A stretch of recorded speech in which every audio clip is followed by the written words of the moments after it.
En ocasiones, la famosa frase "la realidad supera la ficción" es tan cierta. Hemos visto películas, series, documentales de asesinos en serie que hasta nos los presentan como una verdadera estrella. Hombres o mujeres sumamente inteligentes que asesinan a personas inocentes a voluntad.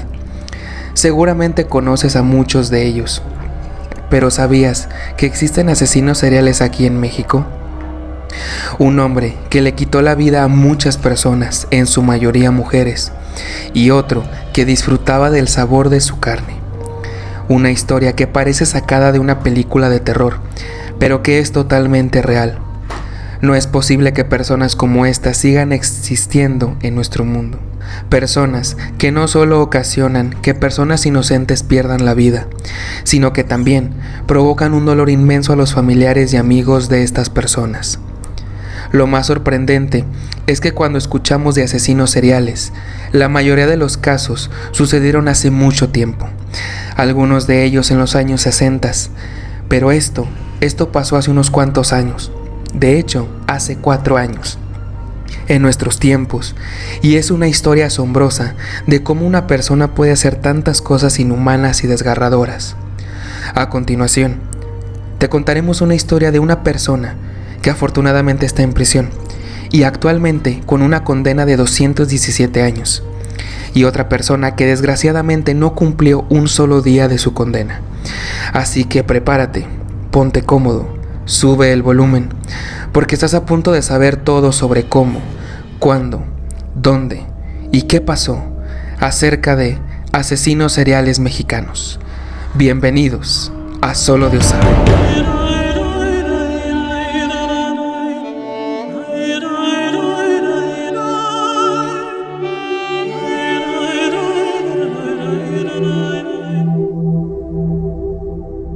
Buenas noches, serafines, les habla Güero y bienvenidos al episodio número 7 de la segunda temporada de su podcast favorito Solo Dios Sabe. Espero estén preparados para esta nueva aventura a través de los misterios que guarda nuestra realidad, y para no ir solos en este viaje nos acompaña, como siempre, Brandon Martínez. ¿Qué tal? ¿Cómo estás? ¿Qué tal, Güero? Estoy muy emocionado de un episodio más de esta segunda temporada y estamos avanzando muy rápido en estos temas que realmente son y siguen sorprendiendo a quienes nos están escuchando. Pero bueno, si quieren contarnos alguna historia, dejarnos algún comentario o estar al tanto del podcast, nos puedes seguir en nuestras redes sociales, como lo son Facebook, Instagram, TikTok y nuestro canal de Telegram. Nos puedes encontrar como Solo Dios Sabe Podcast. Además, nos puedes escuchar en Spotify, Apple Podcasts, Amazon Music, iHeartRadio y Google Podcasts. Recordándoles que no requieren del servicio premium de estas plataformas para poder descargar y escuchar nuestro contenido. Te estaremos esperando. Y bueno, ya como lo dijo Brandon, pues ahí están las plataformas en las cuales nos pueden escuchar, si es que únicamente quieren escuchar el audio por si va en el coche o simplemente lo usan para dormir, no sé, para bañarse, lo que sea, ¿no? Y si nos están viendo en YouTube, pues hola a toda la gente que nos está viendo por ahí. Y bueno, Brandon, el día de hoy la verdad es que traigo 2 temas muy fuertes. La verdad son temas muy fuertes. Entonces, desde ya les pido que si son personas sensibles, si son personas que se asombran fácilmente o que no les gustan este tipo de temas pues medio sangrientos o con asesinatos múltiples, pues bueno, les recomiendo que pues o que no vean el episodio o que lo vean con suma cautela, ¿no? Porque de verdad los temas que vamos a tocar el día de hoy, que son 2, están bastante fuertes, ¿no? Entonces, incluyen muchas cosas de las cuales más adelante van a ver, pero sí, o sea, que sepan que va a ser un episodio fuerte y pues que bueno, que si lo siguen viendo, o sea, son historias increíbles, impresionantes, muy buenas. Y con buenas no me refiero a que sean positivo lo que pasó, sino que obviamente pues es muy negativo y fue sin duda alguna algo que no debió de haber pasado. Pero me refiero a que es impresionante las historias de estos 2 hombres, cómo ocurrieron. Pero bueno, entonces ya con esta advertencia dicha, pues ¿qué te parece si empezamos? Creo que sí, vamos a comenzar este episodio número 7. Así es. Y bueno, Pues vamos a hablar en primera instancia de Óscar García Guzmán, mejor conocido como el Monstruo de Toluca. ¿Has escuchado hablar de él? Escuché muy superficial de esta persona. Ok. Bueno, el Monstruo de Toluca, o Óscar García, como lo quieran nombrar, nació el 2 de febrero de 1990.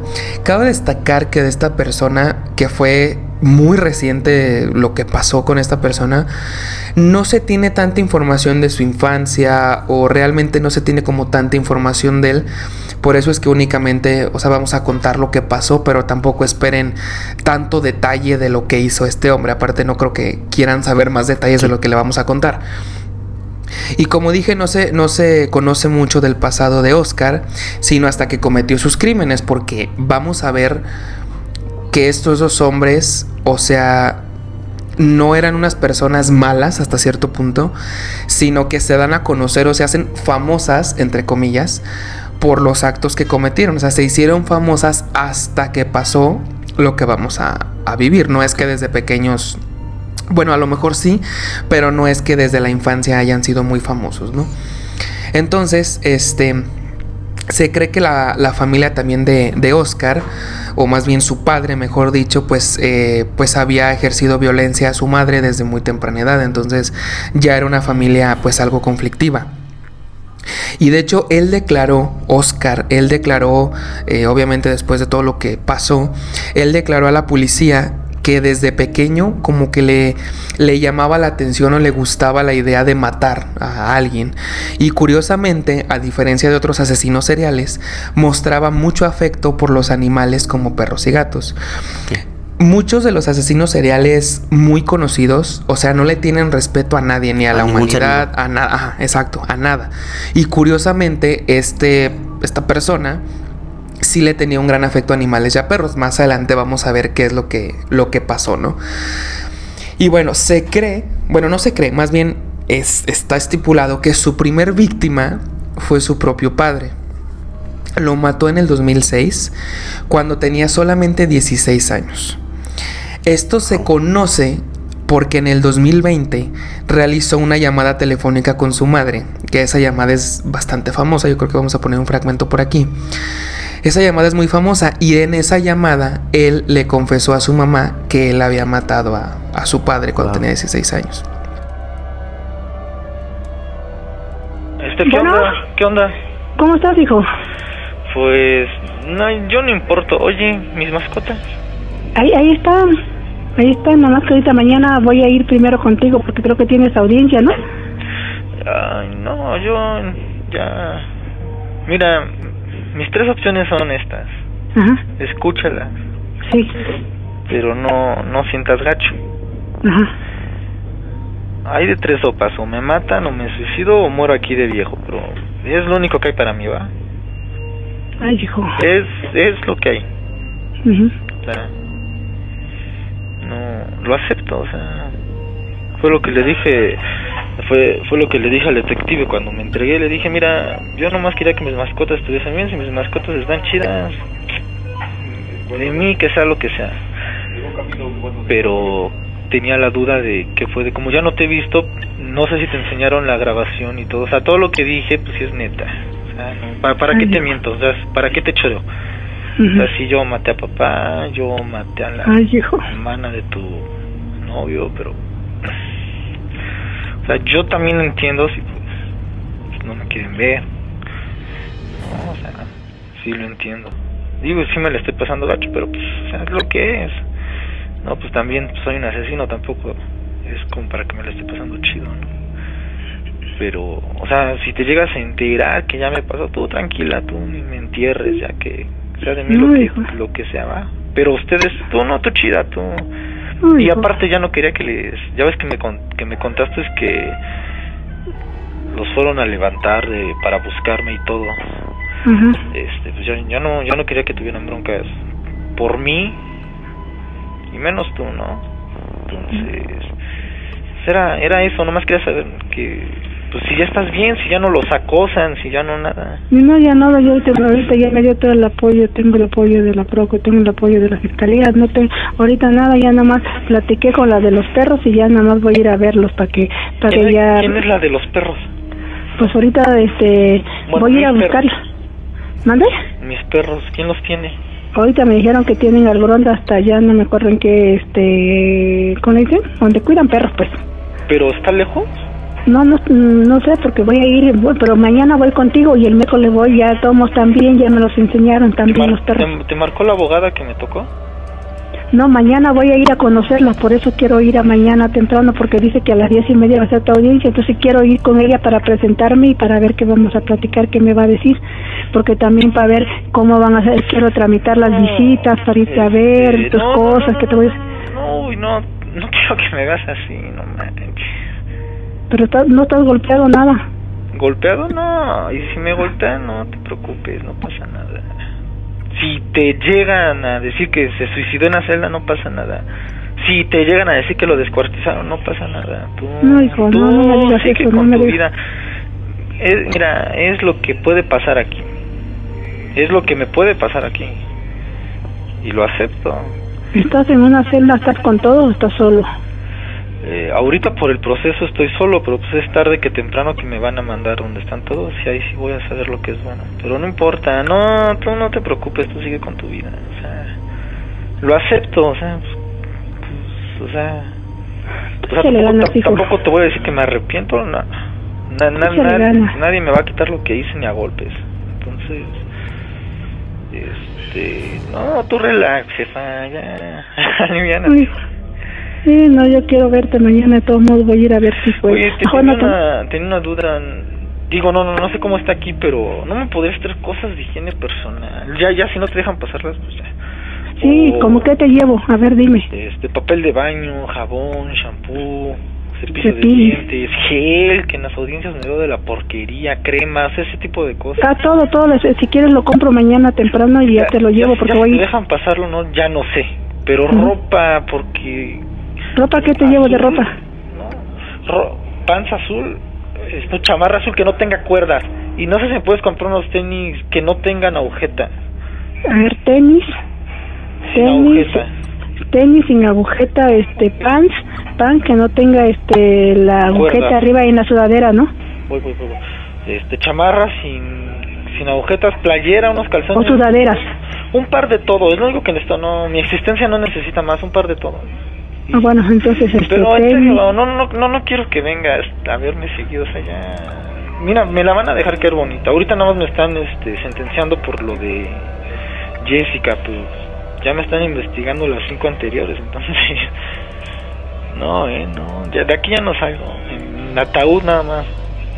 Entonces... Tú tranquilo, tú tranquilo. No, yo estoy relax. Ya te dije que yo acepto lo que sea que me pase, ¿no? Pues bueno, fue mi única llamada que tenía, ya la quemé, qué bueno que estás bien, y pues a ver si ya te puedo ver mañana, ¿no? Y ya... Sí, mañana primero ya estoy muy temprano, te digo, porque va a ser a las 10:30, investigué, me voy de aquí a las 8, voy a ir a ver, voy a ir con mi abogado, para checar todos los detalles y checar todo lo que tengo que hacer ahí para que yo esté pendiente, porque no sé nada, como nunca he pisado, quiero saber ya cómo... me tengo que pues, te cuidas. Hijo, te quiero mucho, yo también te quiero mucho. Chale, hijo, tú me haces sentir más, a todos los que me quieres.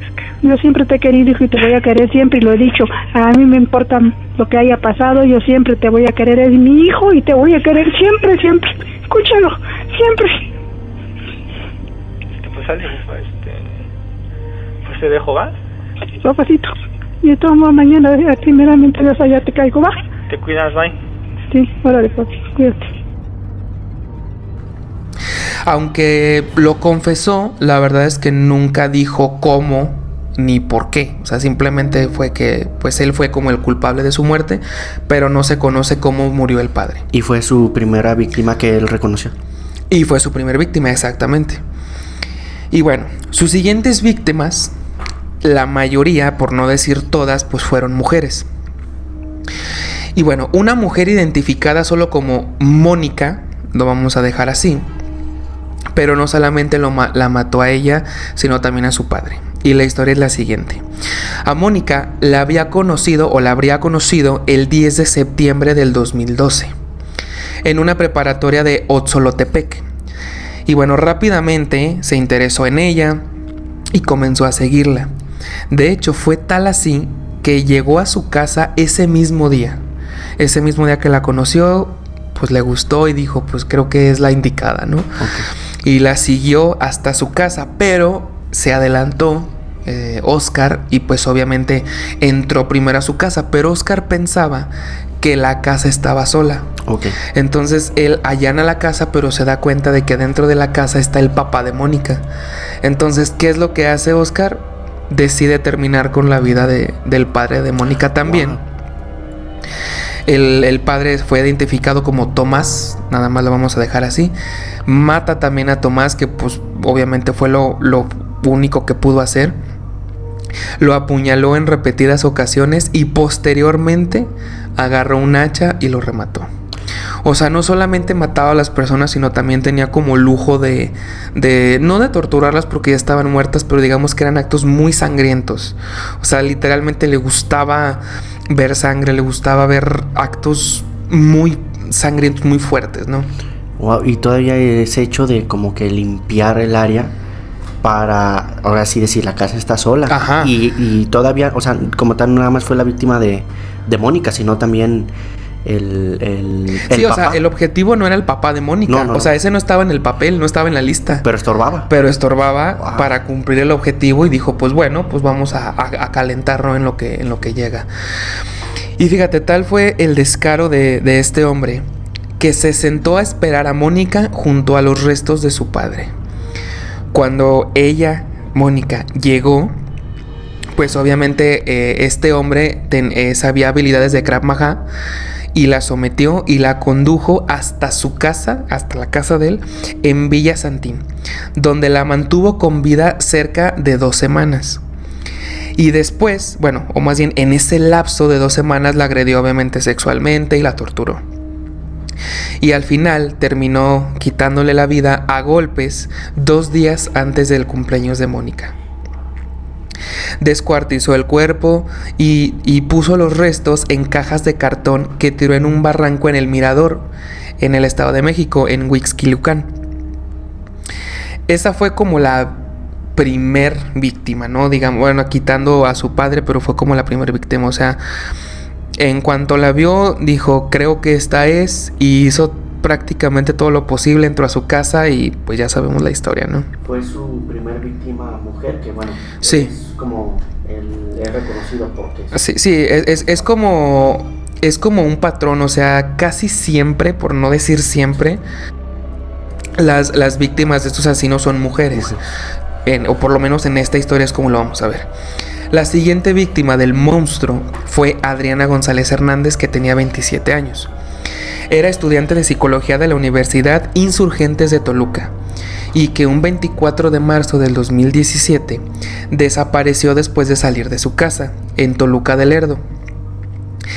Según declaraciones de los familiares de Adriana, unos días antes de la desaparición, ella habría presentado a Oscar García como su novio, entre comillas, en una reunión familiar. Y el asesino, después de que pasó lo que pasó, el asesino le confesaría a una activista, Frida Guerrera, que había asesinado a Adriana González no hasta febrero del 2018. O sea, la mantuvo con vida casi 1 año.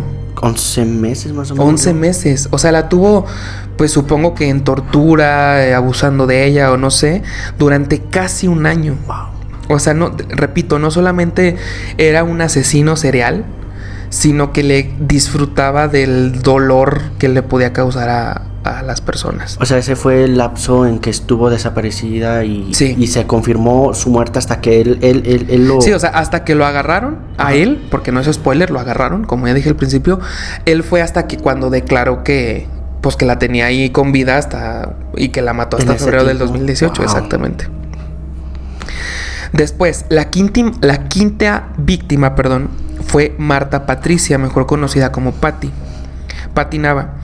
de 25 años. Ella era criminóloga y estudiante de leyes. Y ella desapareció el 9 de febrero del 2019, o sea, prácticamente un año después de lo que le pasó a Adriana. Desde meses previos a la desaparición de Patty, le habría expresado a su familia su preocupación porque sentía que alguien la seguía. Se quejó particularmente de haber visto en varias ocasiones una camioneta negra aparentemente rodeándola. Se sabe que Óscar García conocía a la familia de Nava de Patty porque su madre era vecina o eran vecinos.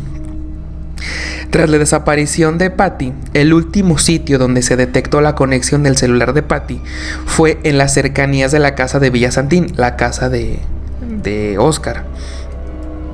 Y se sabría que habría estado cautiva en ese sitio dopada con clonazepam durante varios días hasta su muerte en ese mismo mes de la desaparición. O sea, podemos ver que sí hay un patrón, o sea, como que primero pues las busca, las seduce, puede llegar hasta ser como su novio, cosas así, pero vemos que algunas, o sea, las mantiene 2 días o 2 semanas con vida, otras prácticamente un año. Y vemos que esta pues se la llevó rápido, ¿no? O sea, no sé en qué consista su tiempo de que las deje con vida, pero pues bueno, vemos que pues simplemente es asombroso, ¿no? Lo que hacía este hombre.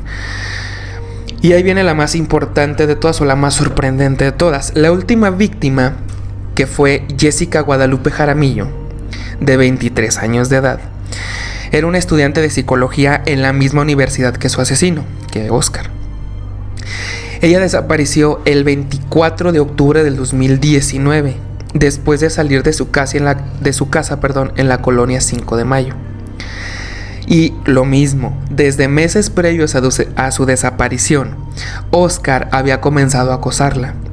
Tras su desaparición, obviamente la familia de Jessica sospechó antes que nadie de Óscar García.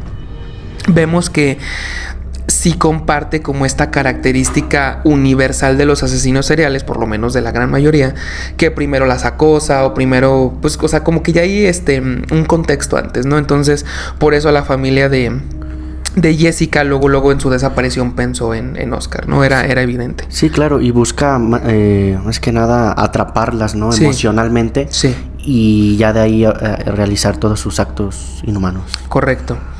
Y bueno, después la policía, después de que no acusaron, pero lo pusieron como primer sospechoso a Óscar, la policía acudió a su casa en varias ocasiones. Y obviamente Óscar, repentinamente se negó a haberla visto y terminó amenazándolos para que dejaran de molestarlo. O sea, él todavía se dio el lujo de amenazar a la familia y decirle que él no la había visto y que lo dejaran en paz. O sea, bueno. Se defendía también en ese aspecto. Y bueno, y esto en lugar de evitar que la familia como que se alejara o decir, bueno, está bien, pues obviamente pasó a planes mayores, y varios miembros de la familia de Jessica se plantaron fuera de su casa durante 4 días. Y entre el 26 y el 30 de octubre, legalmente la policía no podía entrar sin una orden del juez, obviamente. Claro.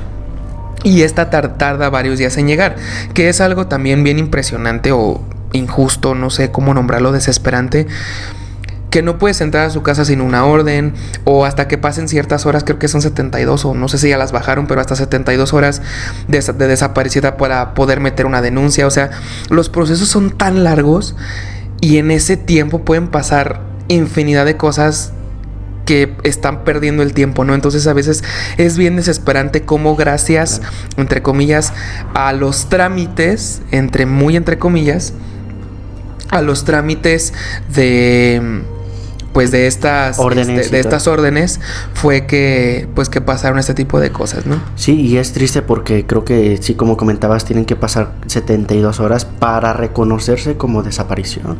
Sí.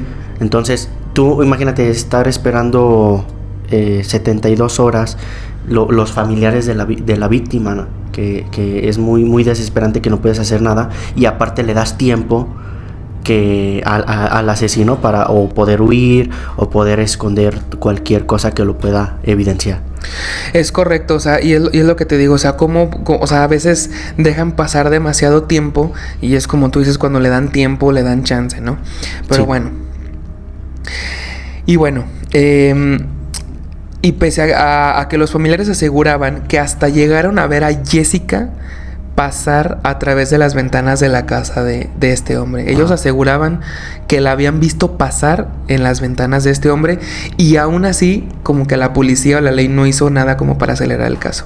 Finalmente, el 30 de octubre, al final llegó la orden para poder entrar a la casa. Ese mismo día, antes de que llegara la policía, el asesino salió de su casa y ya nunca volvió, curiosamente. Y cuando la policía entró en el domicilio, desgraciadamente se encontraron con el cuerpo estrangulado de Jessica en el baño. Habría sido asesinada horas antes de que la policía entrara a su casa. Como tú dijiste, o sea, si hubieran entrado horas antes, lo hubieran encontrado con vida. Pero desgraciadamente no fue así.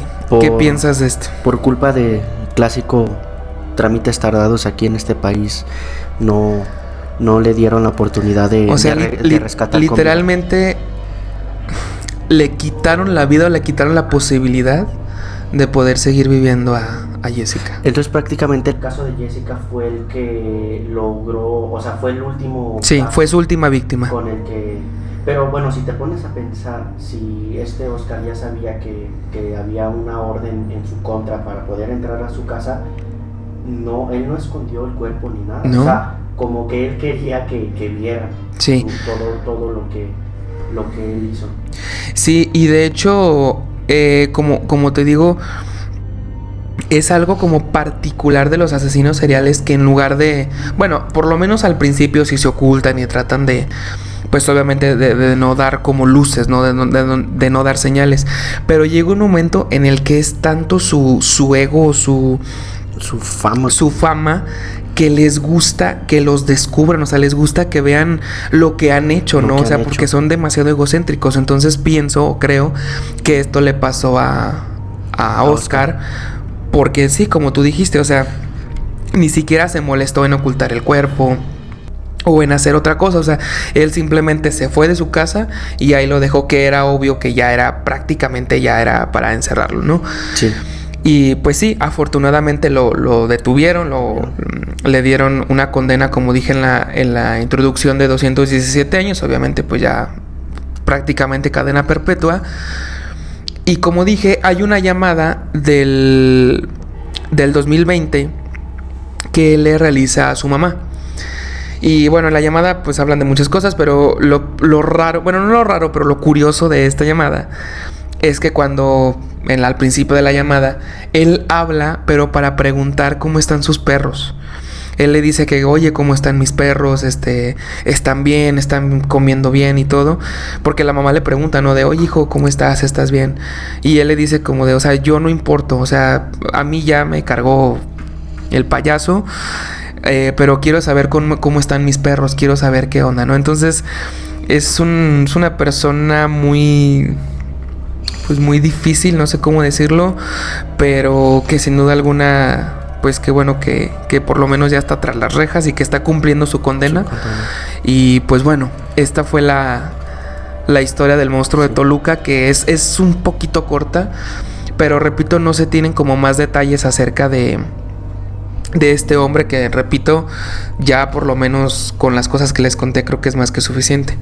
Pero bueno, sí. Dime. Ok. Ya ibas a decirlo de no abandones el viaje. Ajá, okay. Pero dime. Okay. Sí, de hecho yo a este asesino, a Oscar, ajá, yo lo conocí por la llamada, porque es una llamada... Se filtró la llamada y fue muy famosa. Muy famosa, que incluso lo cruel que le dice a su madre que nada más hay de tres sopas: o que él se quita la vida, o que se muere ahí en prisión, o que ahí mismo lo matan por la condena que le habían dado. Y eso, el hecho de que se preocupara por sus mascotas, quizás no es un patrón muy común en muchos asesinos, porque comentábamos en un principio, ellos no suelen tener piedad contra cualquier ser vivo. Sí, contra nadie. Y bueno, este fue un caso muy especial. Y cuando yo escuché su llamada, logré ver a Oscar con una vestimenta particular, como así como de una playera negra, así como de rockero. Y también llegué a ver un una noticia, no recuerdo si fue en Facebook o en TikTok, donde mencionan que Google Maps también ayudó a la captura de este individuo, porque ahí en Maps se logra ver la casa de Oscar, y en una toma exacta se logra ver cómo él se está asomando desde la ventana con la misma vestimenta con la cual lo atraparon, y muchos dicen que esa toma fue en la última semana antes de que lo arrestaran. Sí, entonces posiblemente todavía tenía ahí a Jessica ahí resguardada, ¿no? Sí, ese dato me faltó decirlo, pero qué bueno que lo dijiste.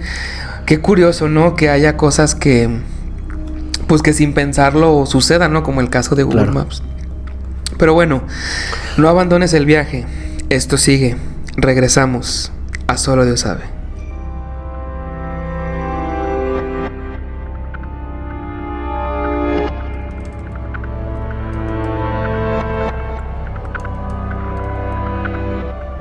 Continuamos con más suspenso en Solo Dios sabe. Gracias por seguir con nosotros.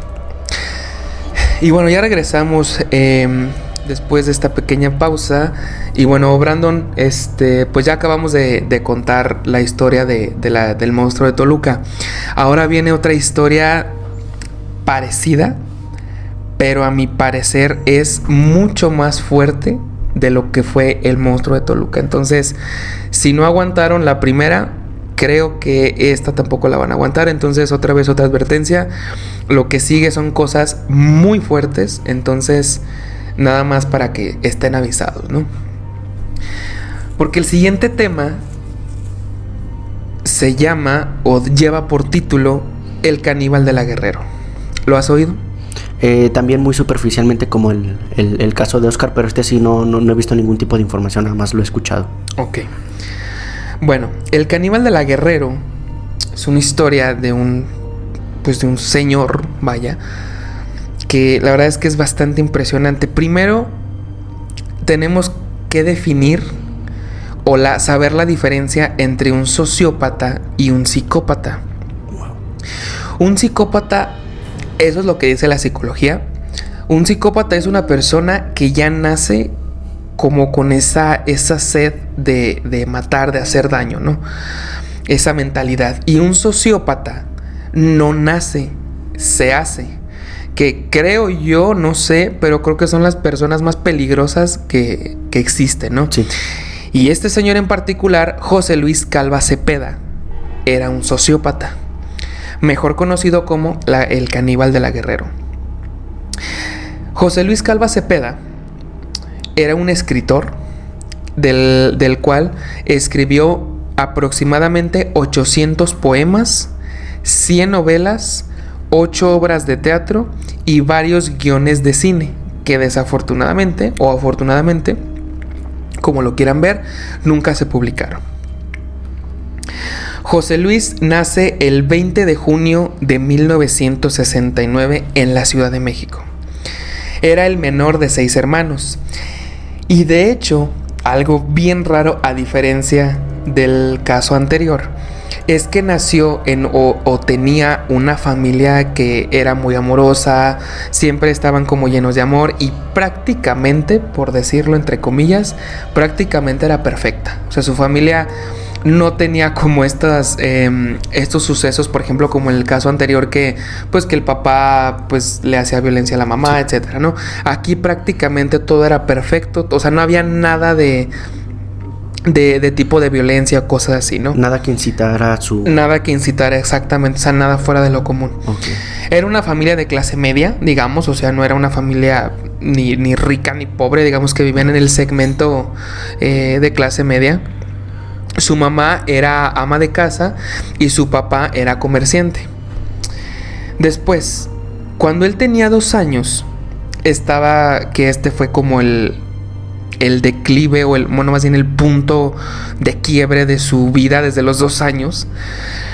Cuando él tenía 2 años, estaba jugando con su papá. Pero de pronto, después de que estaban jugando, su papá se desploma. Entonces él se acerca, lo intenta auxiliar y llega su mamá y lo intentan auxiliar y le dice, oye, llaman a una ambulancia, pero pues cuando la ambulancia llega, pues desafortunadamente el papá ya había muerto de un infarto. Wow. Entonces la mamá siempre culpó a José Luis de la muerte de su padre, porque ella le decía que por estar jugando con él y de que por hacer esfuerzos o lo que sea, su padre había muerto, cosa que pues no era cierto. A raíz de eso, la mamá se queda sola con sus 6 hijos y empezó a trabajar, cosa que nunca había hecho porque pues era ama de casa y nunca en su vida había trabajado. De hecho, ni siquiera tenía estudios. Sí, o sea, su papá era el que proveía a la familia, exactamente. Entonces, pues empieza a conseguir trabajo, obviamente, porque pues tiene que mantener a sus 6 hijos, pero tal es la presión o la presión, el estrés de esto que está pasando, pues que se vuelve alcohólica y más bien empieza a maltratar a sus hijos, y en especial, pues sabrás a quién, a José Luis, porque según él fue el que mató a su papá. Entonces, en general, o sea, maltrataba a todos sus hijos, pero pues al que le iba peor pues era a José Luis, ¿no? A los 6 años, su mamá y su hermana mayor estaban colocando los juguetes del Día de Reyes en la sala, quiero creer, ¿no? Entonces José Luis estaba dormido, escucha un ruido y se levanta y pues ve a ver qué es. Y pues obviamente ve el acto de su mamá y su hermana que están poniendo los juguetes en el árbol o en la sala, ¿no? Entonces, cuando su mamá ve esto, su mamá explota así en ira y en coraje. Y en la furia que tenía, lo golpea muy muy fuerte a José Luis y le rompe los juguetes, los que eran para él, se los rompe. Y le dice que ya nunca le van a traer nada, que porque es un niño tonto, porque hizo las cosas mal, etcétera, etcétera, etcétera. Y de hecho al día siguiente sus hermanos despiertan y pues a ellos sí le habían traído juguetes, menos a él. Y de hecho, tal fue el caso o el castigo que le puso su mamá, que ya no había detalles para José Luis, ya no tenía regalo de cumpleaños, ya no tenía regalo por sacar buenas calificaciones, o sea, nada, todo no por esa premiaba. Ya no lo premiaban, o sea, prácticamente lo fueron excluyendo de la familia por este tipo de actos, ¿no? En una ocasión, José Luis estaba jugando con una pelota dentro de la casa. Y de repente, pues él en una aventada de pelota que dio, pues rompió una figurita de porcelana que tenía su mamá. Yo creo que seguramente las conocen, figuritas de porcelana que yo creo que en todas las casas de México había. Entonces, pues obviamente su mamá escucha el golpe, que se quebró, y lo golpea tan fuerte a José Luis que prácticamente casi lo deja inconsciente de la golpiza que le dio. Lo saca al patio de su casa y le dice que ahí se va a quedar toda la noche porque lo que hizo fue malo y que fue tonto. Obviamente José Luis pues pasa hambre, pasa frío en el patio y no lo dejó entrar a la casa. Hasta el día siguiente, que todos se despiertan, la mamá sale y le dice que está castigado, pero que se vaya a bañar y arreglar porque pues ya se tiene que ir a la escuela. Ni siquiera lo dejó desayunar, le dijo no va a haber desayuno para ti, estás castigado por lo que hiciste, pero ya te tienes que preparar para ir a la escuela, ¿no? Y a partir de ese momento, José Luis siempre trataba de ganarse la aprobación de su mamá como para sentirse mejor con él mismo, ¿no? Si la mamá decía, oigan, vayan por las tortillas o X o Y, José Luis era el primero que se apuntaba, ¿no? Como para que llamar la atención de su mamá y decir que pues era un niño bueno. Desgraciadamente, lo que hiciera José Luis nunca era premiado por su mamá, o sea, literalmente lo ignoraba, o sea, ni siquiera era como de, bueno, gracias, ¿no? O sea, totalmente lo ignoraban, o sea, de verdad empezaron a excluirlo tanto de su familia, a no darle cariño, a no darle pues nada de amor o de compasión, pues que empieza como a fragmentarse, ¿no? José Luis. Y todo esto antes de los 10 años, porque a los 10 años, por alguna extraña razón, él, José Luis, no va a la escuela y sus hermanos sí. Entonces llega el hermano mayor, que tenía 18 años, a la casa y no había nadie más que José Luis. Entonces llega su hermano y viene acompañado de un amigo suyo. Entonces el hermano le dice, ¿sabes qué? Deja ir a la tienda o deja ir a comprar unos refrescos o a comprar algo para botanear aquí, ¿no? Cuando el hermano de José Luis se sale de su casa, lo que ocurre es que el amigo de este hermano pues abusa de José Luis. O sea, el amigo se quedó solo con El amigo se quedó solo con José Luis y abusó de él. Entonces cuando llega el hermano de la tienda, pues obviamente José Luis le dice que, no le dice literalmente que abusó de él, pero le dice que pues que le hizo daño y que lo lastimó. Sí, no por la inocencia de un niño, obviamente. Y obviamente pues su hermano pues no le cree. Su amigo le dice que su hermano está loco, que está inventando cosas. Y ni siquiera cuando le dicen a su mamá le cree. Entonces José Luis tuvo que vivir con ese trauma, con esa historia, pues durante prácticamente el resto de su vida, pero ni siquiera recibió apoyo, ni siquiera, o sea, nada. O sea, pasó eso, es como si fuera un acto así normal de su vida, pero pues que sin duda alguna también lo marcó bastante fuerte. Y bueno, la mamá, a lo largo del tiempo, pues obviamente fue teniendo varias parejas. Y lo malo pues es que a los niños los obligaba a que le dijeran papá a todas las parejas que llevaba a la casa. Y pues obviamente pues esto era algo muy traumático para los niños, no tener tantos papás. Entonces, como puedes ver, pues pobre niño, o sea, había vivido cosas bastante fuertes, bastante traumantes, y todavía lo que falta.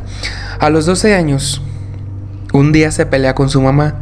Y ella le dice que ojalá que el que hubiera muerto hubiera sido él y no su papá. Wow. Que se arrepiente de haberlo tenido, que fue totalmente un error. Porque gracias a él, su papá hubiera seguido vivo. Entonces, él decide salirse de su casa a los 12 años de edad. Se puso a bolear zapatos, pues para poder ganar un poco de dinero. Y literalmente vivía en la calle, o sea, no tenía dónde quedarse. Y pues obviamente, pues al no tener tanto dinero, pues era más fácil comprar ciertas sustancias que comida. Entonces prácticamente todo el día andaba pues con estas sustancias activas para no sentir hambre durante todo el día porque no podía comprar comida. Como a los 3 meses de que se sale de su casa, sus vecinos un día lo encuentran, porque él vivía como en unos departamentos, con un edificio de varios departamentos. Y un día, bueno, no eran departamentos, o sea, él como que tenía su casa, pero al lado había como departamentos, ¿no? Donde vivían sus vecinos. Y como a los 3 meses de que se sale de su casa, sus vecinos se lo encuentran y le dicen, ¿sabes qué? Vente con nosotros. O sea, no vas a vivir como tal con nosotros, pero pues mínimo te puedes quedar en el cuartito de la azotea, ¿no? Mínimo ahí para que no esté en la calle. Ajá, o sea, para que no esté en la calle. Entonces, pues él obviamente acepta. Pero él se da cuenta, o más bien ve, que desde la azotea, pues obviamente como la casa estaba pues al lado, su casa, pues ve a sus hermanos, cómo entran, cómo salen, cómo conviven. Y pues es prácticamente como si José Luis no existiera, como si nunca hubiera existido, como si nunca se hubiera ido. O sea, prácticamente si se quedaba o se iba, para los hermanos era algo, y o sea, nada, o sea, no era nada, no era inexistente. Entonces, pues tiempo después, uno de los vecinos pues le empieza a preguntar a José Luis, ¿no? Le dice, oye, pues, ¿qué te gusta hacer? O sea, ¿te gusta dibujar? ¿Te gusta leer? O sea, ¿qué te gusta, no? Entonces es donde él lo empieza a encaminar, Y José Luis le dice que le gusta mucho escribir. Entonces, pues él obviamente le lleva papel, le lleva lápices o plumas o lo que sea. Y pues José Luis es donde empieza a escribir sus poemas, sus cuentos. Pero al principio, pues obviamente pues era un niño. Pues los poemas eran como hasta cierto punto fantasiosos o pues sí, o sea, como los cuentos de un niño, ¿no? Pero obviamente pues conforme fue creciendo, pues los cuentos o las historias se iban haciendo cada vez más raras, más malas, más malignas, ¿no? O sea, y ahí es donde ya empezaron, bueno, donde se tendría que haber notado que pues el niño no estaba bien. Como que empezaba a desahogarse escribiendo, ¿no? Exactamente, totalmente. Entonces, pero nunca se dieron cuenta como de estas señales. Bueno, primero porque pues pobre niño, o sea, nadie lo pelaba. Sus vecinos afortunadamente como que se apiadaron de él y bueno, le dijeron lo del cuartito, pero nadie estaba como a su disposición, a su cuidado, entonces todavía peor.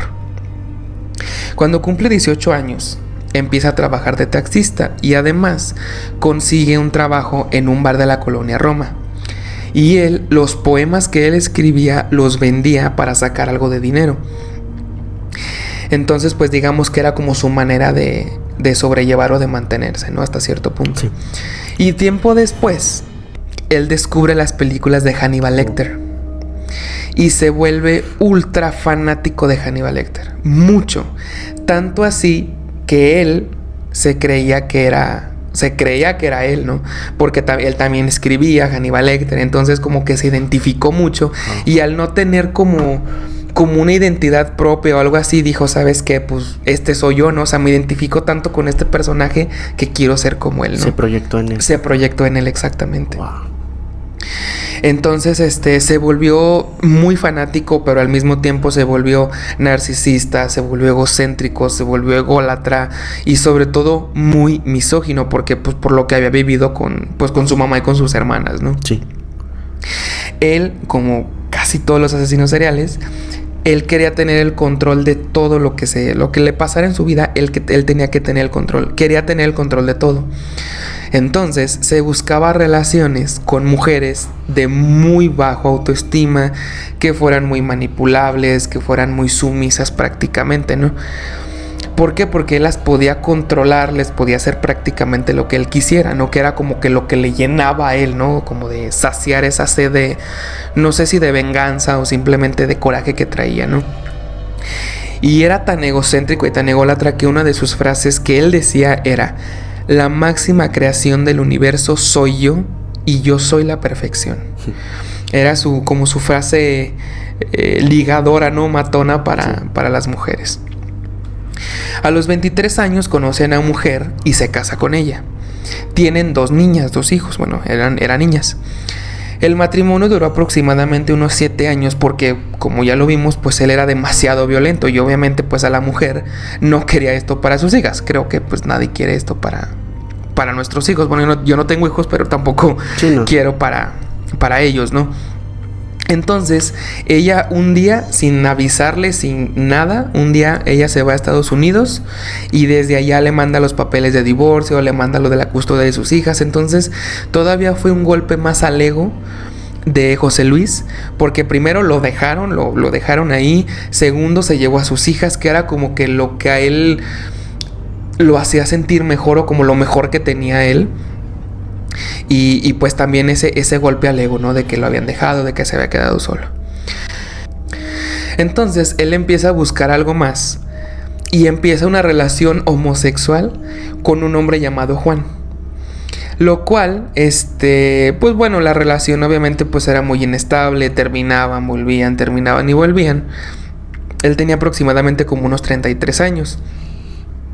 Pero él obviamente era bisexual, o sea, no era totalmente homosexual. Pero repito, o sea, creo que hasta cierto punto era como la relación más formal, por quitar a sus hijas, a su ex esposa. Porque sí volvían, o sea, cortaban, volvían, porque pues obviamente era una persona, creo yo, bastante difícil, ¿no? Entonces, él, en busca otra vez como de experimentar cosas nuevas y de llenar como ese vacío, ese hueco que tenía, pues se va a la Condesa y a la Roma y hacía poemas y buscaba mujeres de entre 30 y 40 años que fueran, y siempre la buscaba con las mismas características, que fueran madres solteras, de una autoestima muy bajo, que las pudiera manipular y todo eso, ¿no? Entonces él lo que hacía era que las trabajaba, las seducía, les empezaba a hablar bonito, las trabajaba de una manera espectacular porque tenía un poder de manipulación increíble. O sea, de verdad era increíble. Y fue como que un don que, o sea, ganaba más experiencia conforme pasaban. Y es algo bien increíble que casi todos los asesinos seriales, como por ejemplo Dahmer, Ted Bundy, o sea, son como muy seductores, muy con un poder de convencimiento bien alto, porque también este señor la tenía, ¿no? Entonces está bien, pues muy curioso eso, ¿no? Entonces la seducía tanto que hasta que ellas terminaran enamoradas de él casi al 100%, ¿no? Y cuando estaban tan enamoradas de él que él las podía controlar, les podía decir lo que sea, las obligaba a tener filias con él. O sea, ya era tanto su descaro, su necesidad de que no lo llenaba nada, que practicaba filias como la zo, la copro, la necro y la uro. Entonces, como repito, tenía un poder de convencimiento enorme porque podía convencer a las mujeres, o sea, a sus parejas, de que hicieran este tipo de filias como la zo, como ya lo dije. Entonces imagínate el poder de convencimiento, y también las mujeres que se dejaban manipular muy fácilmente, que accedían a hacer este tipo de cosas, ¿no? Entonces su poder de manipulación o de convencimiento era tan grande que si ellas lo querían terminar a él, pues él las amenazaba diciendo que se iba a quitar la vida, que se iba a suicidar, o que las iba a matar a ellas, ¿no? Porque pues la verdad pues era una relación bastante tóxica, ¿no? Y bueno, en el 2004 conoce a Verónica, la cual se reconoce como la primera de sus víctimas. Se dice que en el Estado de México, o sea, cuando vivía en el Estado de México no pudo haber cometido asesinatos. ¿Por qué? Porque fue la primer víctima que se le reconoce, que fue Verónica. Entonces, ellos dos consumían muchas sustancias alucinógenas, pero muchísimas, obviamente alcohol y todo lo que hace daño prácticamente. Y ellos hacían como este tipo de fiestas, que esa fiesta pues era nomás él y ella, sí, teniendo una noche loca, literalmente. Y pues esto también lo hacían para tener relaciones sexuales y todo este pedo, ¿no? Entonces, en una de esas fiestas, pues los dos estaban muy drogados, muy en el avión, muy alucinados. Y algo dijo ella, que pues no se sabe qué, pero algo dijo que dentro de él explotó, y como si le hubieran prendido el switch, y o sea, se alocó totalmente, que fue por un cuchillo a la cocina y se lo clavó 3 veces a Verónica. Y cuando ella estaba en el piso como retorciéndose, él llega con una almohada y se la pone en la cara y la asfixia. Entonces ahí fue donde como que sacó su primer pues realmente el lado malo que tenía él, ¿no? Entonces, como estaba muy drogado, muy alucinado y literalmente no sabe qué es lo que estaba haciendo, pues cuando ya había pasado las cosas, simplemente se le queda viendo, no sabe qué hacer y se va a dormir, así tranquilo. Cuando despierta, pues obviamente pues ya está sobrio, ya está un poco más, pues más en la tierra, ¿no? Por decirlo de alguna manera. Entonces él tenía un cuchillo de cierre eléctrico, que era como que los que tienen como son eléctricos, pues sí, que van como cortando más fino, ¿no? Bueno, entonces él estaba paranoico y no sabía qué hacer. Entonces lo mejor que pudo hacer es agarrar este cuchillo y literalmente la cortó en pedacitos. Pero entonces curiosamente deja una porción del cuerpo como recuerdo en su mesa, en la mesa que él tenía. Pero lo curioso es que todavía él no sabía por qué lo estaba haciendo. O sea, como que le dio curiosidad y dejó un trozo del cuerpo de Verónica en la mesa. Que esas partes eran los pechos y los glúteos. Los dejó ahí, porque como que le recordaban a la película de Hannibal Lecter. Entonces, y además le quitó un dedo. Es bien importante esto, le quitó un dedo. Un dedo. Entonces, el resto del cuerpo, de lo que le sobró, lo mete en bolsas negras y va y lo tira cerca de Chimalhuacán, en unas bolsas negras. Cuando él regresa a su casa, se vuelve a drogar, se vuelve a poner totalmente en ese estado alucinógeno. Y entonces se acuerda de la película, pone su música clásica y literalmente está haciendo el papel de Hannibal Lecter. O sea, se creía totalmente Hannibal Lecter. Estaba muy entrado en ese personaje. Estaba demasiado entrado en eso. Entonces empieza la preparación, empieza a preparar la cena con los pedazos que dejó de Verónica. Entonces, pues obviamente pues, se la come, literalmente. Se la come y pues bueno, o sea, eso fue un acto que ni siquiera él se explicaba por qué. Entonces llega un momento en el que, brincándonos un poquito de la historia, se sabe que fue Verónica, porque hubo un momento en la policía cuando ya lo detienen y que se dan cuenta, hay una caja de cereal en su alacena donde la sacan y hay muchos huesitos de dedos. Y uno de ellos era, o sea, lo identificaron como Verónica, pues por eso saben que fue él quien la mató, pues. O sea, ahí los guardaba. Era como su trofeo, su recuerdo, ¿no? Es bien raro, o sea, te digo, como que hay ciertos patrones en este tipo de personas que hasta cierto punto como que hacen lo mismo, o sea, o como que tienen ese serie de patrones, ¿no? Sí. Tiempo después de que esto pasa, se encuentra con Juan Monroy, que era su novio, su amante o su amigo con derechos, no sé. Sí. Se encuentra con él y le cuenta lo que hizo, o sea, le dice, oye, o sea, literalmente maté a alguien y me lo comí. Sí, bueno, no al 100%, pero me lo comí, bueno, me la comí. Y en lugar de que Juan le dijera como de, oye, lo que hiciste está mal o X o Y razón, a Juan también como que le gustaban esos pedos y le llamaba mucho la atención. Tal es así que le dice Juan, ¿sabes qué? Tengo ganas de hacerlo, hay que hacerlo. Y le dice, bueno, pero ¿cómo lo hacemos? Y Juan le dice que tiene una amiga que le decían la Jarocha y era una prostituta. Okay. Entonces le dice, ¿sabes qué? Voy a ir a visitarla, la voy a invitar a una fiesta a la que vamos a hacer nosotros. Y le dice, ¿para cuándo te gustaría que fuera la fiesta? No, pues a lo mejor el viernes. Perfecto. Entonces, en ese planean todo, o sea, literalmente planean todo de cómo iba a ser o sea, cómo iban a actuar cuando llegara la Jarocha, cómo iban a actuar prácticamente en todo, ¿no? Entonces, un día Juan va con su amiga y pues la abraza, la saluda, le dice que qué gusto verte, hace mucho que no te veía, y le dice, ¿sabes qué? Quiero presentarte a mi novio, él es un hombre muy guapo, y vamos a hacer una fiesta, entonces pues ven para que pues ahí nos divertamos un poco y etcétera, etcétera, ¿no? Entonces ella llega a la fiesta después de que todo esto pasa. Y le dice a Juan, le dice, ¿sabes qué? Pero pues es que nomás somos tres, o sea, nomás José Luis, Juan y ella, ¿no? Sí, ella esperaba la fiesta. Ella esperaba una señora fiesta, ¿no? Entonces él le dice, no te preocupes, tú sigue tomando, vamos a tomar, nos vamos a divertir increíble, o sea, tú échale, ¿no? O sea, aquí va a haber de todo. De todo.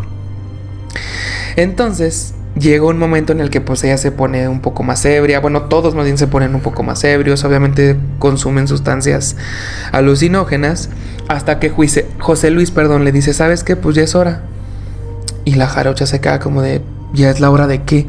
Y en eso Juan le da un golpe en la cabeza a la Jarocha y la deja inconsciente. Entonces se vuelve a repetir el mismo mecanismo. Cuando ella cae de lo que está inconsciente, José Luis va con un cuchillo y otra vez se lo entierra y la apuñala. Y en esta vez es Juan, su novio, el que la aprieta del cuello y la asfixia a la Jarocha.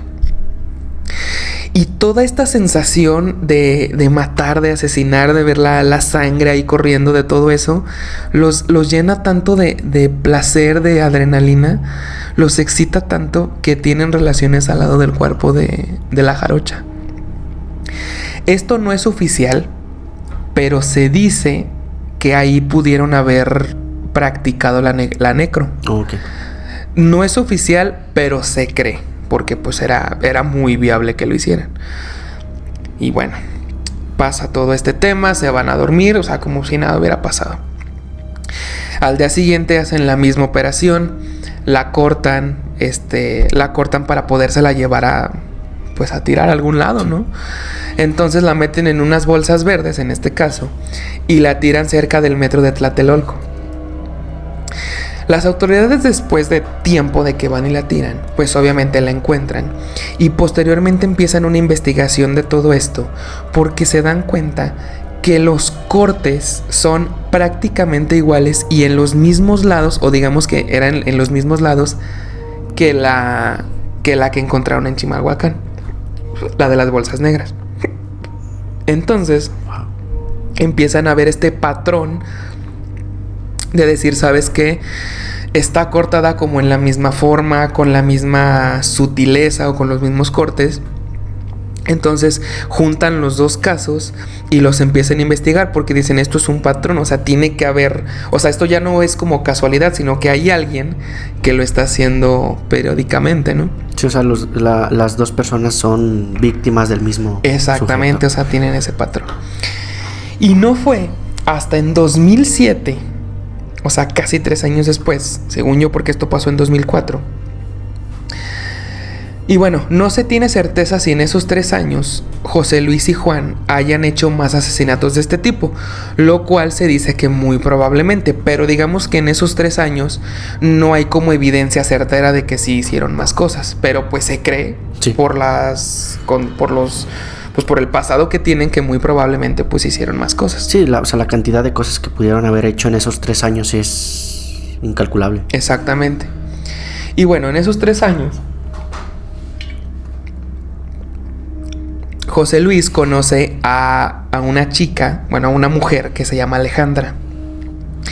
Y otra vez el mismo patrón, era una madre soltera con el autoestima bajo, etcétera, etcétera, etcétera. Y fíjate, la estuvo trabajando o la estaba pues seduciendo, le estaba ahí lavando el cerebro durante 7 meses. O sea, hasta como que tienen paciencia para poder hacer este tipo de cosas, ¿no? Durante 7 meses estuvo saliendo con ella, le estuvo como dando como confianza, o sea, la estuvo como trabajando ahí, ¿no? Y de hecho era como tal la confianza que ella tenía con esta mujer, que entraba a su casa, conocía a sus hijos. Y de hecho su mamá, la mamá de Alejandra, ella le dijo, ¿sabes qué? Como que este hombre como que no me da buena vibra, como que cuando él entra el ambiente se siente como pesado y la neta, o sea, no me gusta para ti. La suegra. La suegra, ajá, la mamá de Alejandra. Le dice, pero pues ¿sabes qué? Pues respeto tu decisión porque te ves muy contenta y pues me gusta verte feliz, ¿no? Entonces, ahí grave error, ¿no? Entonces desde ahí como que la mamá ya tenía un sexto sentido. Pero pues obviamente esto se empieza a empeorar porque pues obviamente en algún tiempo José Luis pues empieza a sacar su lado malo, su verdadero lado, y la relación se pone pues bastante tóxica, entonces como que ya no se llevan bien él y Alejandra, ¿no?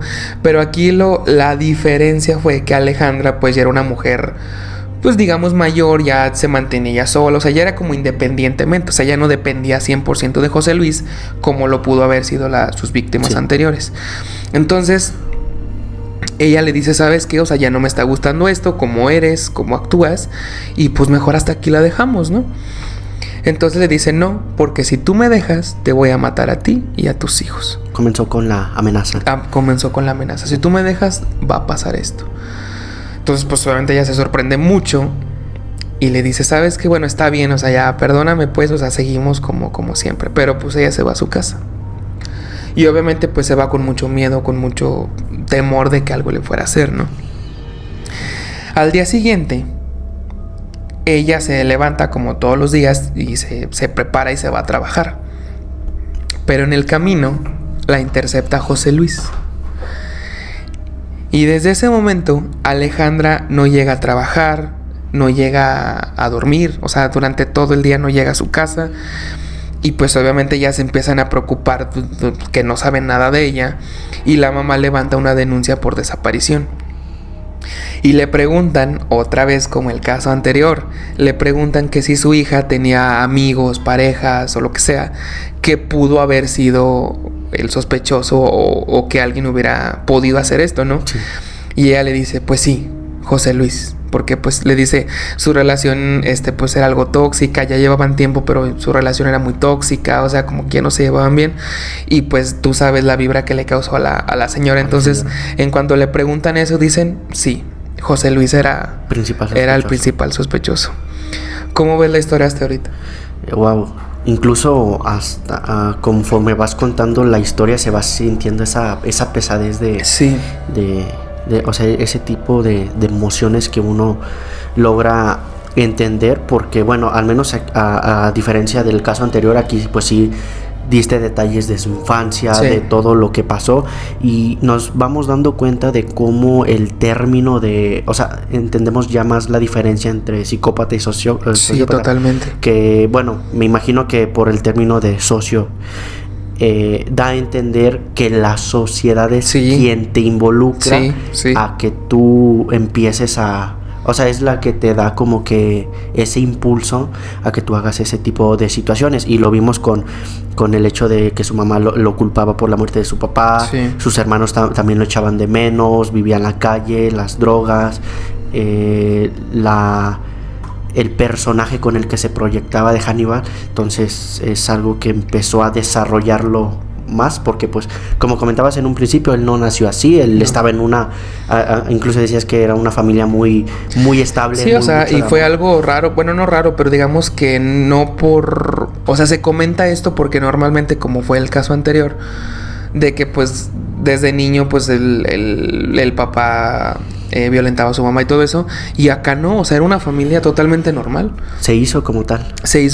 Y sí, o sea, de verdad, bueno, estas lo voy a guardar para conclusiones finales, pero sí es muy importante que supieran como esa diferencia de que este sí es un sociópata, y te digo, creo yo que los sociópatas pueden llegar a ser hasta más peligrosos que un psicópata. Pero bueno, no abandones el viaje, esto sigue, regresamos a Solo Dios sabe.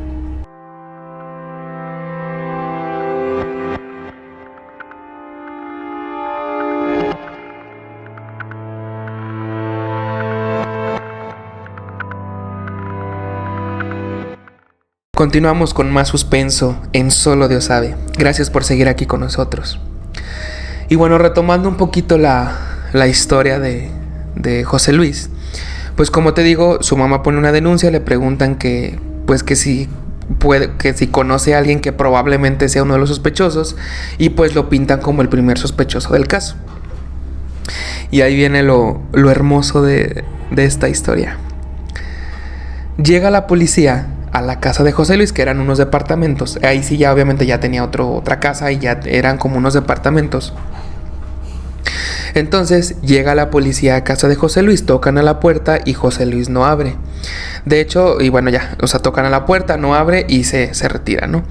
Al día siguiente vuelven a hacer lo mismo, y ya llega un punto en el que lo hacen tantas veces, o que van y tocan la puerta tantas veces y no hay nadie, que pues ya se les empieza a hacer todavía más sospechoso este asunto, ¿no? Porque no contesta, y pues si es su casa, pues solamente tiene que estar ahí, ¿no? Y bueno, entonces la policía monta una vigilancia fuera de los edificios del departamento de José Luis, y le dan la orden que no se tienen que mover de ahí hasta que José Luis regrese. O sea, mientras José Luis no se pare ahí, la policía tiene que estar ahí todo el día. 3 días después, ven llegar a un sujeto como con las características similares a las que presenta José Luis.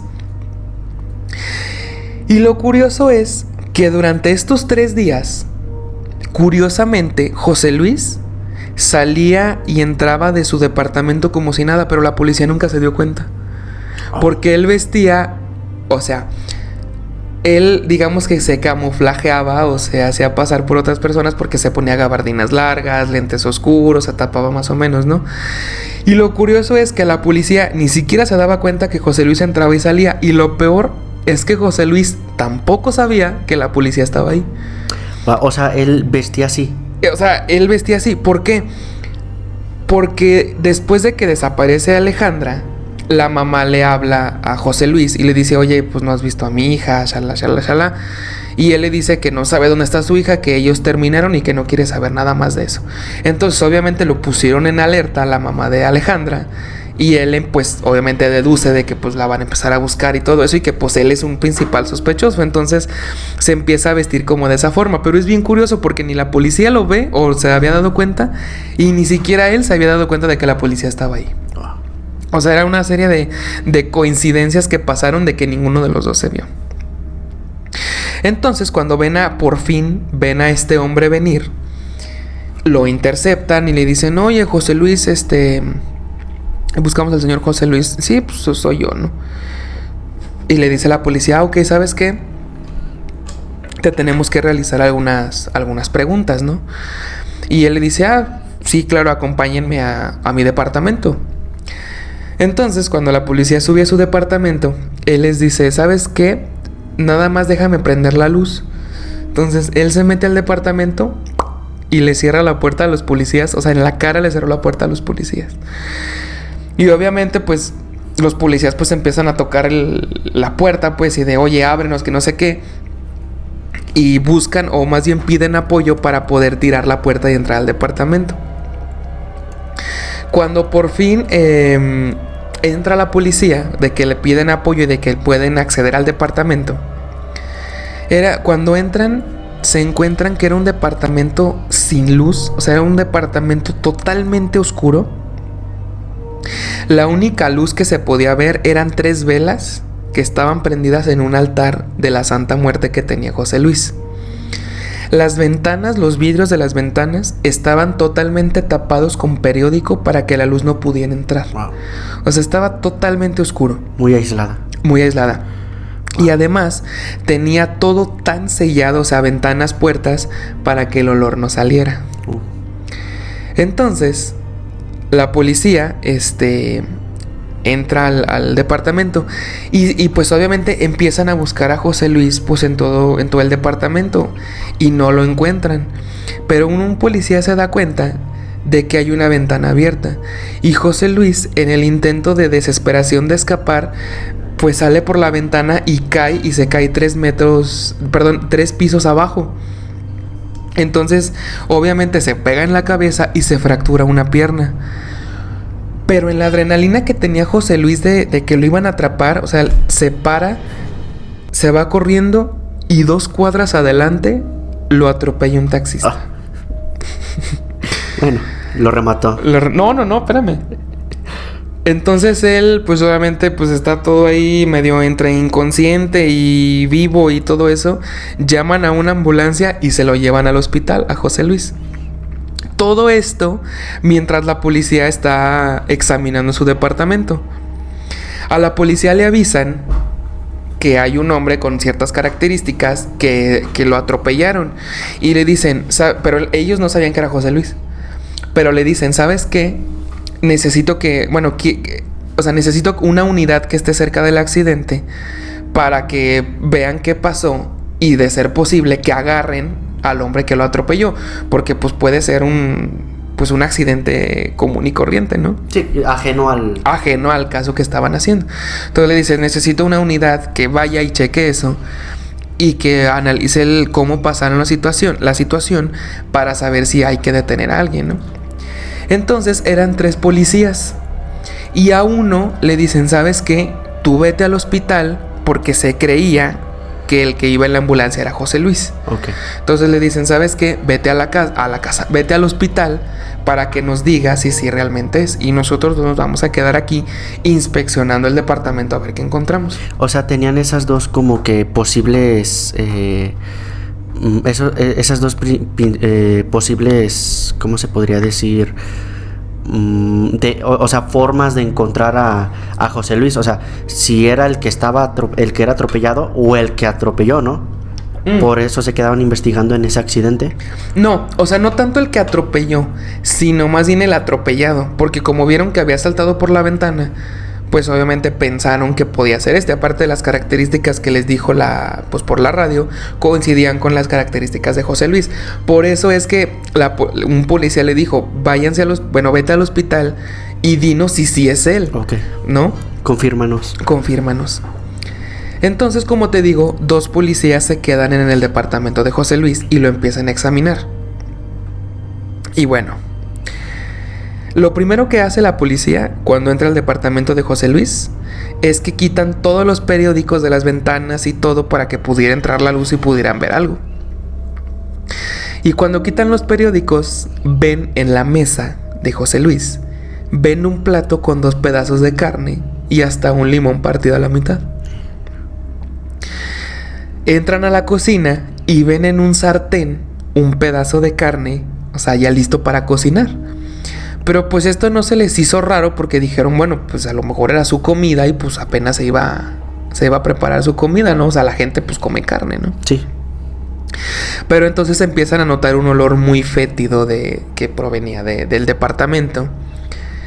Y cuando abren el refrigerador, se encuentran con las extremidades de Alejandra, brazos y piernas. Wow, la tenía en el... La tenía en el refrigerador. Obviamente al principio la policía no sabía que era Alejandra, o sea, ellos nomás vieron brazos y piernas. Obviamente ya después de los exámenes y de los análisis, pues concluyeron que era Alejandra. Pero en cuanto abrieron el refrigerador, los brazos y las piernas de Alejandra estaban ahí. No. Pues obviamente la policía se sorprende mucho al ver esto y pues empiezan a catear todavía más el departamento de José Luis. Entonces, cuando llegan a la recámara, curiosamente ven una cuna en la habitación y estaba llena de ropa de bebé, llena de ropa de José Luis, etc. Pero lo curioso que encuentran es un bote que está en la entrada del baño, que está lleno de zapatos de mujer. Y también ven muchas películas para adultos, pero no solamente eso, sino eran películas de las filias que este hombre le gustaba, como ya lo dijimos anteriormente. Estaban así las películas regadas por todo el cuarto, de no solamente para adultos, sino también pues que hacían este tipo de actos en las películas, ¿no? Y cuando voltean hacia la cama, o sea, como si a la cabecera de la cama tenía un póster enorme de Hannibal Lecter. Y lo cual dicen que era muy raro, muy curioso, porque tenía como un foco rojo alumbrando a la cara de Hannibal Lecter. O sea, prácticamente era como un acto demoníaco, o sea, se veía así como si fuera un altar, ¿no? A Hannibal Lecter. Entonces estaba enorme ese póster que ahí lo tenía en... Su inspiración. Su inspiración, que lo tenía en su cuarto. Entonces, la policía sigue investigando y llegan al baño de la habitación. Lo encuentran todo salpicado de sangre por todos lados. Y cuando abren la cortina del baño, descubren el torso y la cabeza de Alejandra en la tina del baño. Wow. Que ya estaba en un grado alto de descomposición. Avanzado. Porque pues no tuvo como el tiempo como de filetearla o no sé, ¿verdad? Pero encuentran esto en la tina del baño. Unos dicen que fue en el armario de la habitación y unos dicen que fue en la tina. No se sabe realmente dónde fue, pero de que encontraron la cabeza y el torso, lo encontraron. Entonces prácticamente todo el cuerpo de Alejandra estaba en el departamento. Todo el cuerpo estaba en el departamento. O sea, no todavía no lo había ido a tirar. Como que no tuvo tiempo o no sé, como de hacer los actos que siempre hacía. Wow. Y hasta ese momento las autoridades dicen, no, sí es. O sea, sí es el hombre que desapareció a Alejandra, pues, o es un hombre sospechoso. Entonces, pues obviamente asocian los pedazos que vieron ahí con los incidentes anteriores, el mismo tipo de corte, la misma sección en las mismas partes. O sea, lo empiezan a asociar todo y dicen, pues sí es, ¿no? El hombre que cometió esto. Y aquí es cuando te digo que la policía encuentra en la cocina una caja de cereal. Y en la caja venían 6 dedos de 6 cuerpos diferentes. Nada más que lo curioso es, hasta este momento la policía se da cuenta que los huesos eran de Verónica, de la jarocha, de la prostituta y de Alejandra. Hasta ese momento se dan cuenta que sí fue él el que mató a las 3. Lo único que no saben es que de quién son esos 3 dedos aparte. O sea, no saben de quién son porque no los pudieron identificar. Es por eso que te digo que entre el 2004 y el 2007 por lo menos echó a otras 3 víctimas. Sí. Pero de esas no se conoce ni siquiera quién son. Entonces, cuando José Luis pues se cayó de la ventana, pues se pegó en la cabeza y estuvo inconsciente durante 3 días en el hospital. Y cuando los policías llegan al hospital y pues ven que el hombre despierta, pues obviamente le dicen, pues queremos hablar contigo, no queremos hacerte unas preguntas. Y lo único que responde este hombre es lo siguiente. Él les dice a ellos, ya fueron a mi departamento, ¿verdad? ¿Vieron mis poemas? ¿Qué les parecieron mis poemas? Wow. O sea, ni siquiera se preocupó porque, como el acto anterior, ni siquiera se preocupó si encontraron los restos de Alejandra, ni siquiera se preocupó porque ya sabían todo el contexto. Lo único que le importaba era, ¿ya vieron mis poemas? ¿Qué onda? ¿Qué tal? ¿Qué les parecieron? Obviamente, pues lo declaran culpable, obviamente, y se lo llevan a la cárcel. Pero el día de su juicio, que lo iban a enjuiciar, se dice, lo iban a enjuiciar para determinar su condena, pues ven que José Luis no llega al juicio. Y cuando van a buscarlo, pues descubren que estaba colgado con una sábana dentro de su celda. Y obviamente, pues al principio todos pensaron que pues se había suicidado, ¿no? Sí. Pero no, porque como recordemos, pues él era un alto consumidor de ciertas sustancias y que pues obviamente en la cárcel venden. Pero había comprado tanto o estaba tan endeudado con las personas que vendían este tipo de sustancias que pues obviamente lo mataron, ¿no? Porque pues no pagaba, etcétera, ¿no? Entonces no fue tanto que él se haya quitado la vida, sino que se la quitaron a propósito. Que digo, bueno, a lo mejor él también hubiera hecho lo mismo, no sé. Bueno, aunque sí es obviamente de que lo asesinaron porque pues sí él estaba orgulloso de lo que había hecho. Sí, claro. Como para decir, quitarme la vida ahorita, no. Sí, exactamente, ¿no? Y te digo, o sea, se sienten como muy orgullosos de sus actos y de que los vean, de que los critiquen, etcétera, ¿no? Pero se dice que en ese lapso que estuvo en la cárcel, el poco tiempo que estuvo en la cárcel, escribió un guión de una película o de una obra de teatro, la cual trataba de un niño, fíjate, la historia que escribió trataba de un niño que de chico, bueno, de niño obviamente, sufrió abusos y violencia. Y lo acoge, lo acoge, lo lleva con él un bibliotecario. Y en ese lapso de que pues era un bibliotecario, él de tanto leer y de leer de asesinos seriales y de todo esto, se vuelve uno de ellos, un asesino serial. Pero obviamente pues nunca acabó el guión como tal y nunca salió a la luz. De hecho, sus poemas se venden carísimos por la deep web, por internet, porque pues obviamente mucha gente los quiere leer, ¿no? Sí.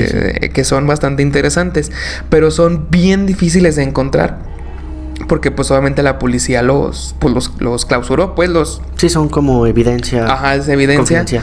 Pero bueno, así es como termina la historia del caníbal de la Guerrero, que pues bueno, o sea, por lo menos es bien sorprendente lo que hizo este hombre. Pero bueno, ¿tú qué opinas?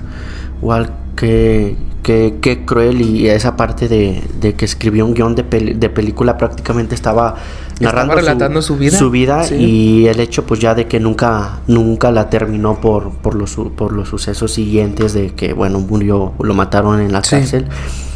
Y también lo sorprendente de lo que habías comentado de que un sociópata es más peligroso que un psicópata, y sí, porque son los que pasan más desapercibidos. Uh-huh. Entonces no tienen... Es que es una persona normal. Sí, y no tiene, o sea, no hacen eso hasta que algo los detona, como explicaste con Verónica, si no me equivoco, con Verónica, que lo hizo estallar. Entonces fue prácticamente lo que lo dio a conocer. Pero sí es una historia muy, muy, muy triste, muy, muy lamentable, y sobre todo cruel ver el escenario, ¿no? De los policías, sobre todo. Me imagino que también quedaron muy, muy impactados. Sí, supongo. De todo lo que pasó. Y también, bueno, también es algo muy chistoso, curioso, el cómo él, por tratar de huir, le pasó también. Sí, eso. No, y aparte, o sea, era la conclusión a la que quería llegar, de que como ya lo dije, o sea, es que un sociópata pues es una persona normal, o sea, como tú y como yo, que pues obviamente le empiezan a suceder cosas, traumas y todo eso, que pues llega un momento en el que pues ya no sabes qué hacer y explotas y te conviertes en una persona que no eres. Si nosotros cuando nos enojamos somos una persona totalmente diferente, pues imagínate una persona que tiene traumas, que no lo querían, que le pegaban, que lo maltrataban. Obviamente no es justificación, pero si nos vamos al pasado de José Luis, o sea, abusaron de él a los 10 años, nadie le creyó, vivió con ese trauma toda su vida. La culpa, y luego la culpa de su padre, que según esto él lo mató, su madre alcohólica, sus hermanos que en general su mamá maltrataba a todos, pero más a José Luis, las golpizas que le ponían, a los 2 años se va de su casa, vive en la calle, consumía droga, sus vecinos lo adoptan entre comillas, Y después él, como que fue grande, como que dijo, ¿sabes qué? Como que ya es lo mío. Tiene 2 hijas, la mujer lo deja, se lleva a sus hijas que nunca más las vuelve a ver. Y, o sea, todo el pasado que tiene las consecuencias, pues, en el futuro. O sea, es bien, por eso les dije, es bien increíble esta historia. Obviamente está horrible esta historia. Sí. Pero es bien interesante ver cómo la vida o lo que vive una persona sí puede infligir en el futuro de esa persona y en qué tipo de persona se puede convertir.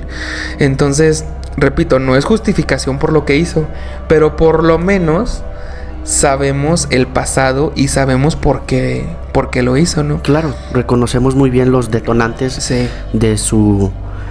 pues ahora sí que de su historia, y como dices, no es por justificar, eso no quiere decir que no haya hecho cosas malas. Obviamente lo que hizo es algo que no... Sí, es terrible. Que no tiene perdón, pero sí, también curioso el cómo vamos analizando los patrones que tienen los asesinos seriales, y sobre todo el orgullo de reconocer lo que han hecho y de darles a entender a la gente con evidencia, ¿no? Como guardaba, por ejemplo, los dedos, Sí. cuando cortaba parte de las personas y los dejaba ahí para que uno lo viera. Sí. Y todavía con descaro decir de que ya inspeccionaron mi departamento, vieron los poemas que dejé, les gustaron. Sí. O sea, sí es algo muy, muy, muy enfermo mentalmente. No sé si me imagino que sí es una enfermedad mental. No Sí, entiendo claro. muy bien parte de la psicología,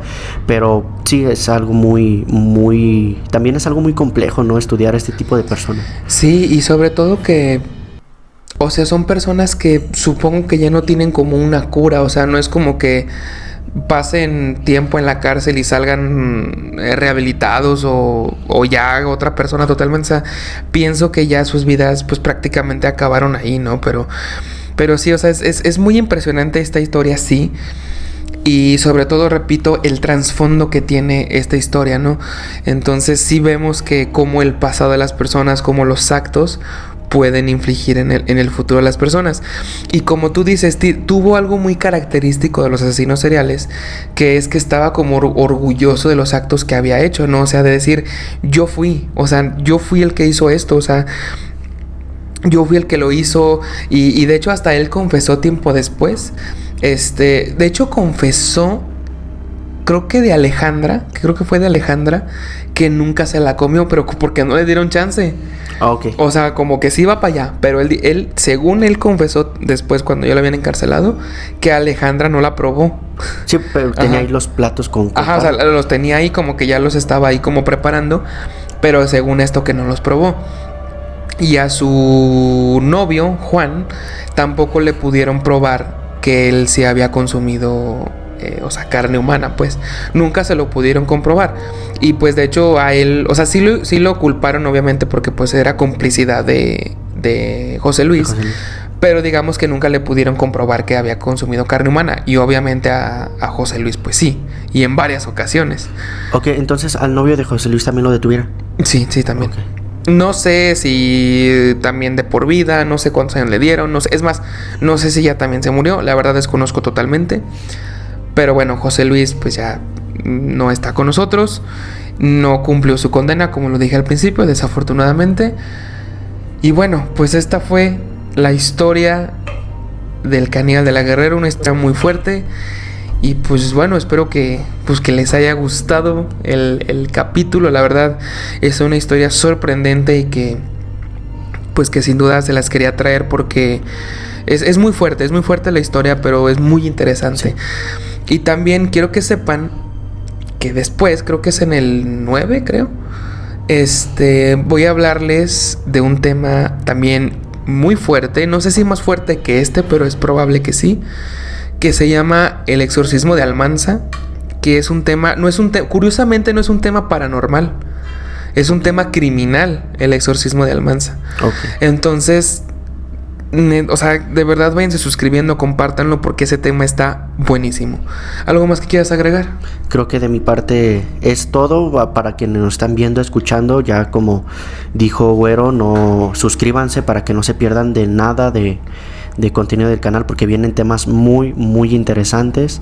Y pues bueno, creo que de mi parte es todo. Y bueno, ahora ya conocemos todo lo posible acerca de los asesinos seriales mexicanos. Y aún así recuerden que siempre, al final, solo Dios sabe. Nos escucharemos en próximos episodios. Soy Güero Orozco. Soy Brandon Martínez. Hasta la próxima.